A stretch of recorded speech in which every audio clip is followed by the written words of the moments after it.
নমস্কার বন্ধুরা, আজকে আমি রান্না করব কচু আলু দিয়ে মাছের ঝোল। আপনারা দেখতে থাকেন। কড়াইয়ের মধ্যে তেল দিয়ে খুব ভালো করে গরম করে নিয়ে তারপর মাছগুলো দিয়ে দিচ্ছি। এক এক করে মাছগুলো বেশ লাল লাল করে ভেজে নেব।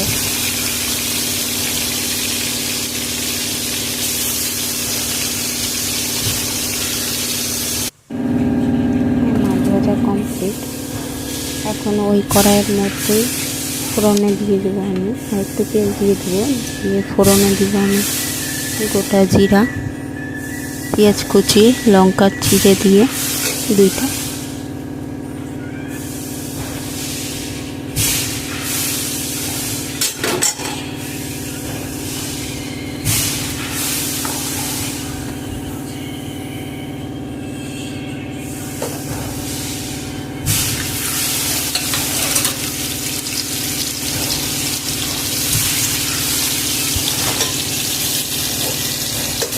তারপরে আমি দিয়ে দেবো মশলার মধ্যে আদা বাটা, জিরা বাটা,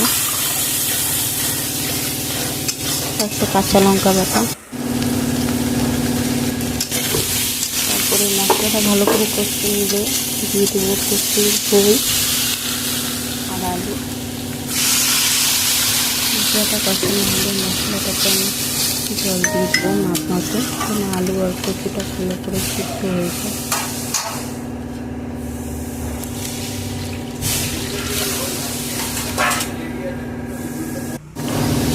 থেকে 2 মিনিট বস। ঝোল ভালো করে আমার ফুটে গেছে, আলু কচুগুলো সিদ্ধ হয়ে গেছে। আমি এখন ভেজে রাখা মাছগুলো দিয়ে দেবো।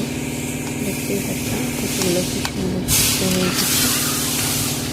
এখন আমি ভেজে রাখা মাছগুলো দিয়ে দেবো।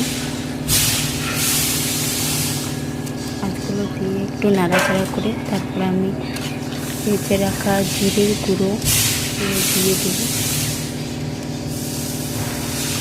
গোটা জিরে হালকা করে ভেজে শিলপাটায় বেটে তরকারির মধ্যে দিবেন, টেস্ট হয় খুব।